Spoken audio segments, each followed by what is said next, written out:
today. Welcome to the Mompreneur. Yeah, we are here today.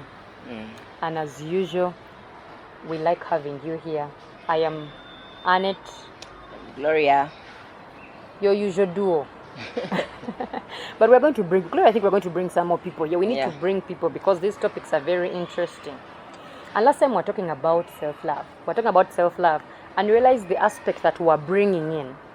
And today we are still talking about self. Even next time, who knows? But only we shall be a bit more people because we realize we need some more people to engage with us. But today we are talking about self-pity.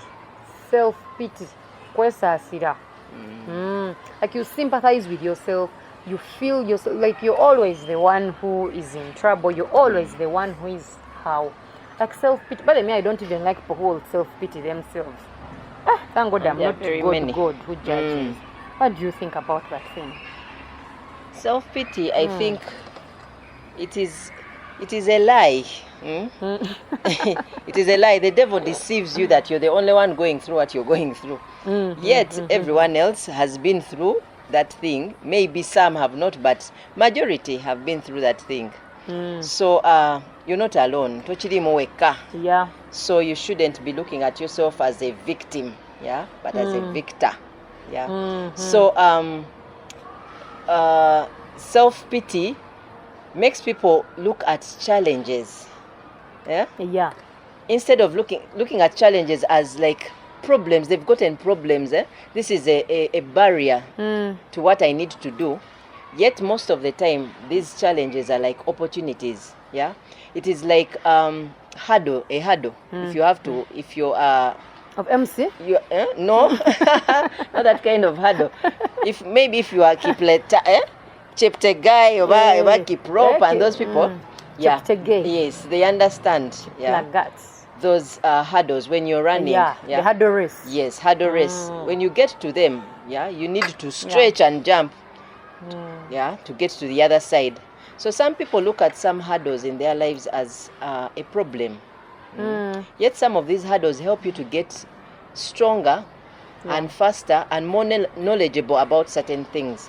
But if you look at the hurdle or the thing that is like an obstacle in your life and you just feel like, why me?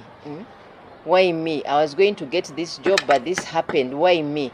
Sometimes maybe you would have gotten it, but you wouldn't have been good at that job, or something was not right.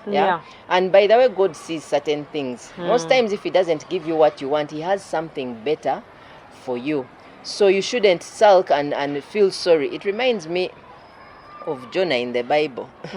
When that tree the tree dried and he was there arguing with God, saying, but Banang, this tree, you planted it, now it is dry and whatnot. Complaining. But the thing is, look at that thing as an opportunity. Look at it as something that is going to teach you. Have a lesson that you get like from. Jonah could have known that this one is done. Let me move on. Like the brook of Elijah. Yes. When it dried, it required him to move on. Like that part is done. Yes. So if that you stuck somewhere, don't feel sorry for yourself. Know that it is time maybe to move on to something else. Or know why you are stuck. Sometimes you may not have to move, but you need to know fix something. Why am I stuck here? It could be a relationship and you're the one being dumped all the time. Sometimes maybe it is you. Maybe you're the problem. You need to bathe. Maybe you're the problem.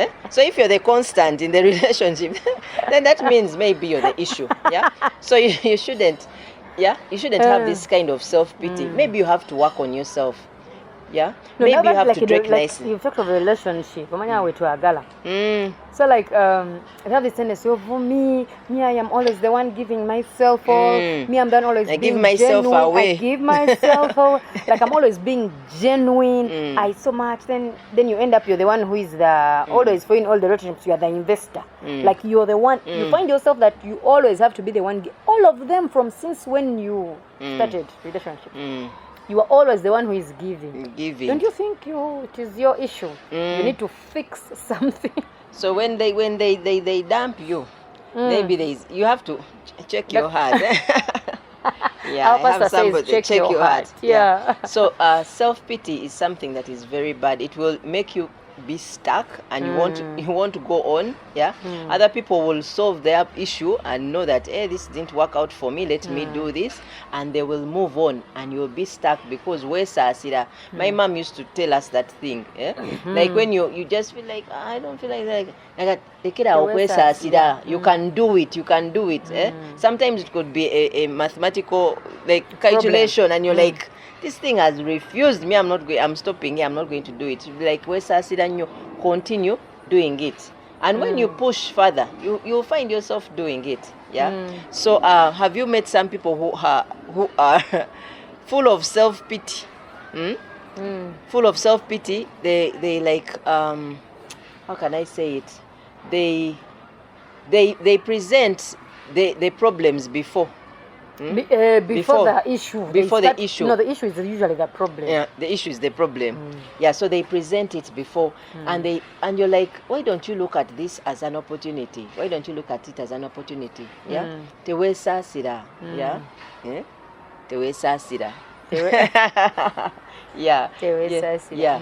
Self-pity. But how can somebody overcome self-pity? I've realized that there are some people who have grown up in homes where they have been tortured as stepchildren or as house helps and things like that, and they have this thing in them, like maybe life, it's not for me, maybe, and some people have committed suicide because of that. Yeah. Because you're always feeling like you are the one who is less privileged. You always feel like it's always your things that are not working out. You're always the one who, when you make a mistake, everyone is magnifying it. You fail to take personal responsibility. Like the way you were saying that that kind of person will not, like, you might actually be the one with them. You might be with a real genuine problem and you need to fix it. But because you're always under self-pity, you fail to take your personal responsibility. You don't even focus on the solution, like you were saying. The person is focusing on you have focused on it, and it stresses you to hell. And you don't know when the devil has got you well. He will look at your problems. He will magnify your problems. He will expand them and project it. It's like self-awareness. It's just about... Yes, for you, how you are aware about every challenge. You're supposed to be aware of every... That's why we have Thanksgiving. Thanksgiving opens for us a place of where we have to be thankful, because you focus on the good things that are happening. Because amidst all the challenges that are going down, all the challenges that keep happening, whatever, there's something good. Like you say, there's an opportunity in every challenge. So I'm thinking maybe even seek support. Sometimes talk to someone. Some people don't want to talk, most especially men. Yes, this is Mompreneur.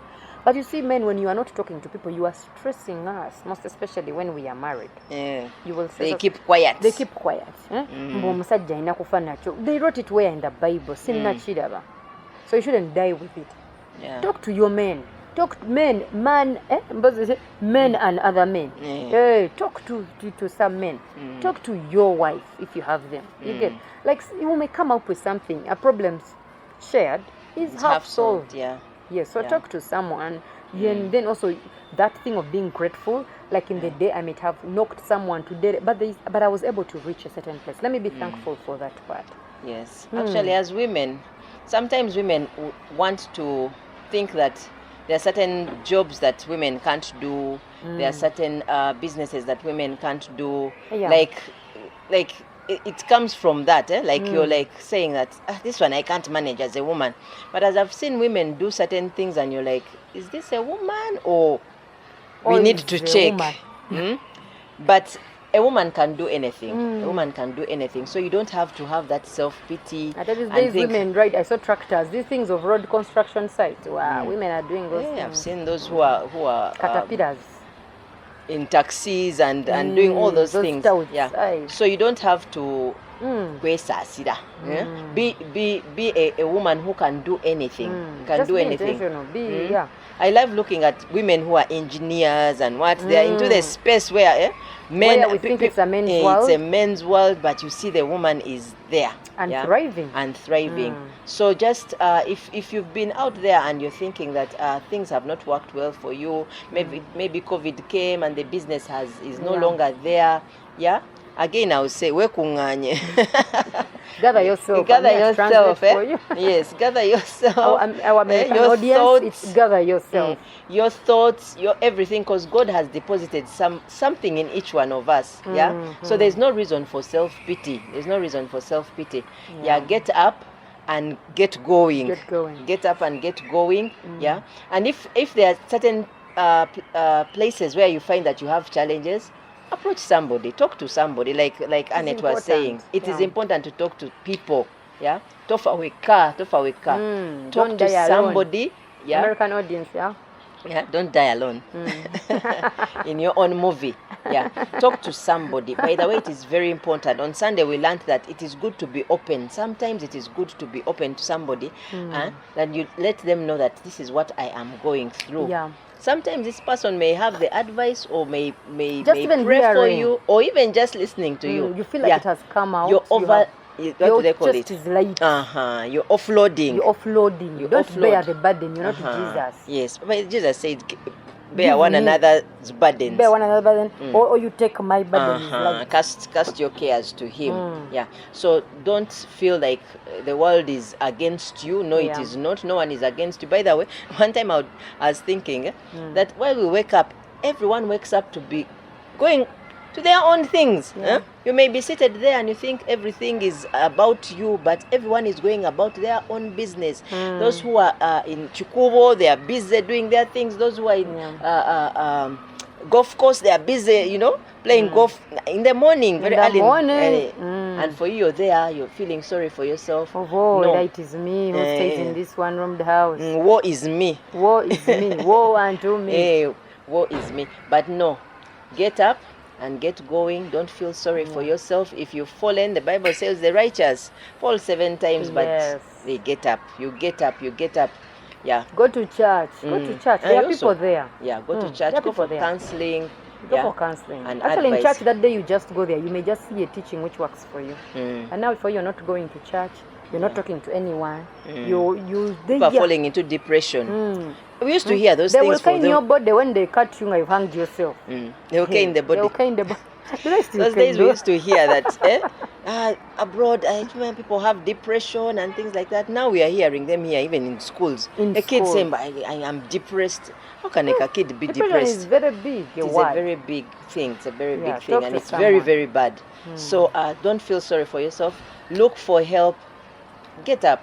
But also for children, parents should be willing to listen. Yes, listen to children. Children have stories. Children have stories. Listen and understand. So one day when they are stressed, you know where it's coming from. Yes, exactly. So that's about it when it comes to self-pity. Yeah. If you need help, you call. Call us. Call somebody. Call your friend. Talk to them. Be open. Yeah. And know that you're not the only one who is going through what you're going through. Maybe it's an illness. Maybe the business is not working well. Just know that God is with you first and foremost. Yeah. God is with you. So don't feel sorry. Just talk to God and He'll answer. He'll answer you. Yeah. Well, yes. That is what we had at the Mompreneur today. Yeah. Subscribe. People, you need to subscribe. And like and share the link. You need to comment. Yes, comment. Tell us what you want us to discuss about. But for today, have a lovely, lovely day. Yeah. Bye. Bye-bye.